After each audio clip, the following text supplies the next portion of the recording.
Hey guys, it's Chris, and this is going to be another Game of Thrones Q&A video. So let's talk about House Ancestral Swords, bastard surnames, and will Sam become a wizard?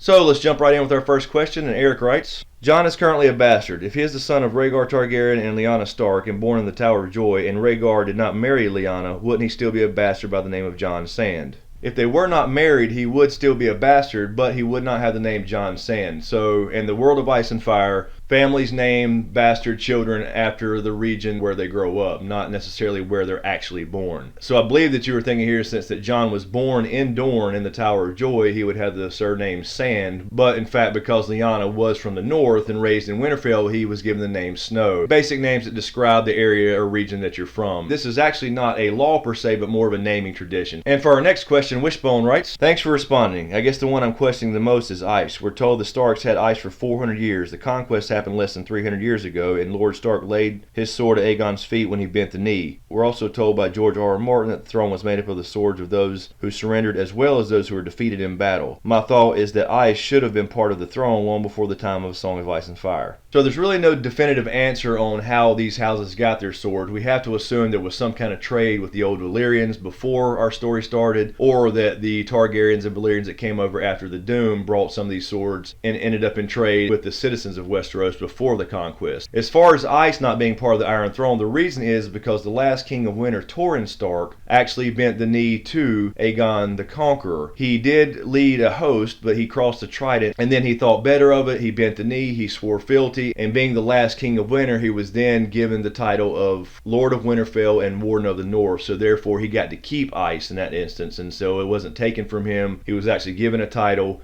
given lands, and therefore ice remained with the family. So I believe that's the reason that the Iron Throne doesn't contain swords like ice. But I think that would be different, for example, if he would have actually fought against Aegon.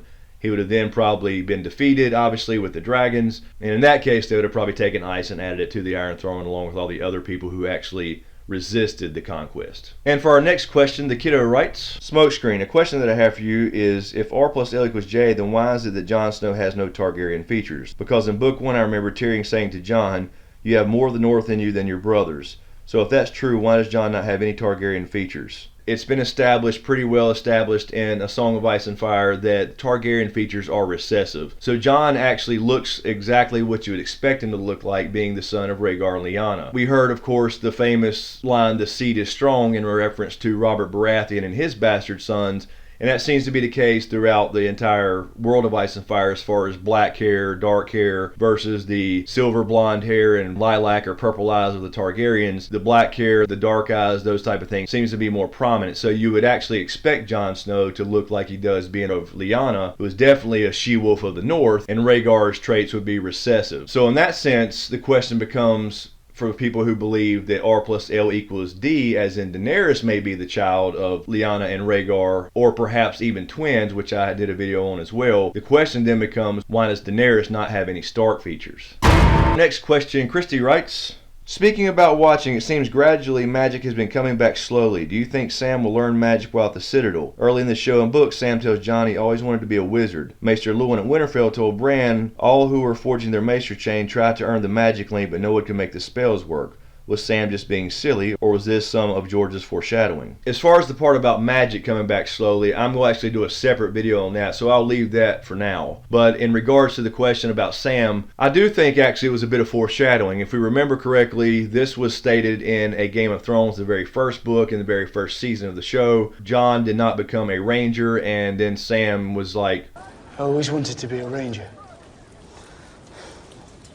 I always wanted to be a wizard. Basically saying we don't always get what we want. But I think that was a little hint that, you know, in seasons or books to come, that Sam would end up at the Citadel to learn some of these things. We know that in the books, at least, he's met more of the mage and he is intrigued by all this kind of stuff, but he's on a mission to find out about the White Walkers and find out more about obsidian or dragon glass, Valyrian steel, how and why it kills them. So I wouldn't be surprised if Sam does learn a few tricks. But that kind of goes back to the question about magic and how it works. I talked about in the last video I did on how the Starks got their skin changing or warging ability, magic seems to run through bloodlines as far as magical abilities, and potentially through so-called religions or gods, if there are in fact any gods in this story at all. So the question becomes then, is it possible for regular people to learn magic and learn spells? I think to some kind of low degree, sure, because we see things like glass candles. I believe probably regular people with no magical inherent ability in their DNA will probably learn a few tricks. Maybe he uses that to communicate with Jon. So I think in some respects Sam will become a very, very important character. I think his story arc is going to be very important as far as, this battle for the dawn, if it comes to that, or the end game. But it's hard to say exactly what he'll learn. I don't think he's got time to become a full-fledged maester as far as the threat of the White Walkers coming so soon. And it's hard to say regarding the Citadel plot line of Old Town, because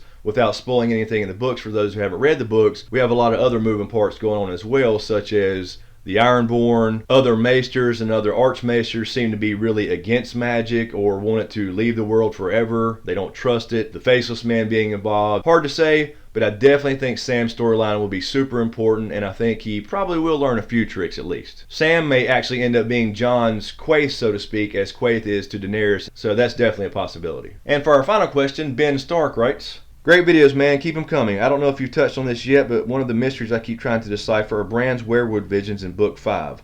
What is he being shown? Love to hear what you think. So yeah, quickly I'll run through these visions that he had in A Dance with Dragons. Once he reached Bloodraven or the Three-Eyed Crow, he begins his training with Yoda. Bloodraven. He's given a series of visions through the werewood tree at the Godswood in Winterfell. And the first vision is basically he sees his father beside the stone, beside the pool in the Godswood at Winterfell, and he's got ice and he's cleaning the blade. Bran then whispers Winterfell, and his father looks up and asks who's there. He can't see or communicate with him. So I think that's pretty self-explanatory. That's just Ned. I think it's obviously in the past because at this point he's already dead. So I think that's just establishing that he can see into the past. And then we have Bran back at Winterfell again, and this time he sees his father Ned looking a lot younger without any hints of gray hair, and he seems to be praying to the werewood, let them grow up as brothers, nothing but love between them. And he also says, let my lady wife find it in her heart to forgive, but then he's interrupted again when Bran says father, and then he stops his prayer for a minute. So this obviously is right after Ned brought Jon home. He's praying to the old gods to let him and I believe Robb, since they're about the same age,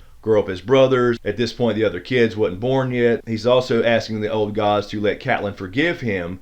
Now you could say that we almost had the big Jon Snow parentage reveal right there until he was interrupted. So you could say he's asking Catelyn to forgive him for cheating and bringing home a bastard son, or he could have said, if he would have been able to finish that sentence, please let my lady wife find it in her heart to forgive me for lying about fathering a bastard child and bringing him home to Winterfell. So in the next vision we see again in the Godswood in Winterfell a young girl and a younger boy playing with sticks or branches as if they're practicing sword fighting. Bran immediately thinks this girl looks like Arya and even thought for a minute that the younger boy may have been him. So with her being described as looking like Arya and then him realizing that he was never beat by Arya like that as far as when they practice sword fighting, then we know this has to be Lyanna Stark and her younger brother Benjen. Some people say it could have been Ned, but Ned was actually older than Lyanna, so I believe this was Lyanna and Benjen playing in the Godswood. And this is just kind of going backwards even further into the past right there in the Godswood at Winterfell. After this, it's described that the glimpses or these visions come faster and faster, and Bran's getting kind of dazed and confused. In the next one, it's described that he sees no more of his father or the girl that looked like Arya, and that again is Lyanna.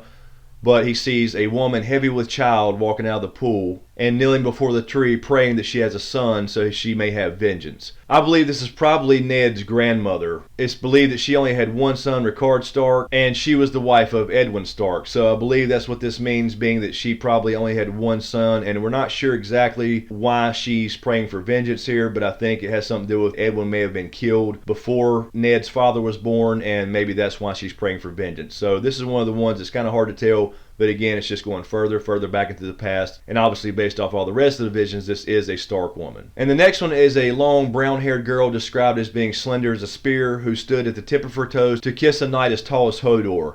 This is widely believed to be Dunk from the Dunk and Egg stories. He was Sir Duncan the Tall and went out with a young Aegon Targaryen, and it's a completely separate set of stories aside from the Song of Ice and Fire, but a good companion to that, so I highly recommend getting the Dunk and Egg novels. I believe most people think this is old Nan kissing Sir Duncan the Tall. The next vision shows a dark-eyed youth described as pale and fierce, who slices off 3 branches off the weirwood tree and carves them into arrows. Now some people think this is Bloodraven because it's described as him using a weirwood bow when he's still Brynden Rivers, but I think this is probably Brandon Snow, and he was the bastard brother of the last King of Winter, Torrhen Stark, who I mentioned before, the king who knelt, and he actually wanted to kill the 3 dragons of Aegon's during the conquest. With him carving out specifically 3 weirwood arrows, this seems to be Brandon Snow, who again was the bastard at Winterfell at the time. And then the next vision shows that, Bran describes it as the trees are shrinking and disappearing, and then another ones pop up and shrink and disappear. And now Brandon's seeing a new set of lords who are described as tall and hard, so I think Bran here is seeing, time slip further and further backwards, and he's seeing now the old kings of winter. Because it's described that some of the faces, he couldn't put a name to them, but he recognizes their faces from the crypts of Winterfell. And then what seems to be the last vision in this little episode of visions is he sees a bearded man who forced a captive down on his knees in front of the heart tree, and a white-haired woman steps forward with a bronze sickle. Bran actually tries to scream again, saying, "No, don't do it," and of course they can't hear him, but then it's described that the woman grabbed the hair of the captive man and slit his throat. So right off the bat, this looks like to be even further in the past. Perhaps this is a sacrifice to the old gods in the actual founding of Winterfell, and what leads me to believe that is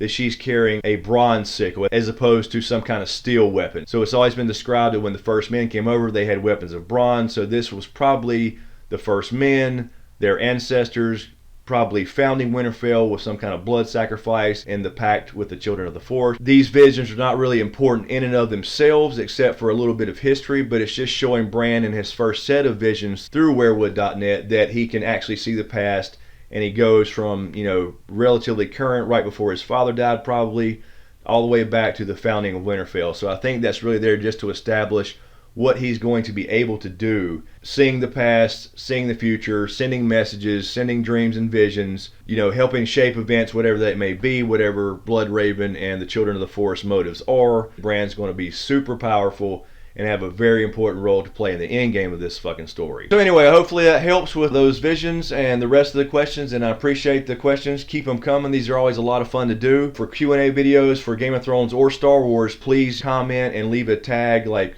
for the Q&A or hashtag Q&A or something to that effect so I can kind of see that in the comments.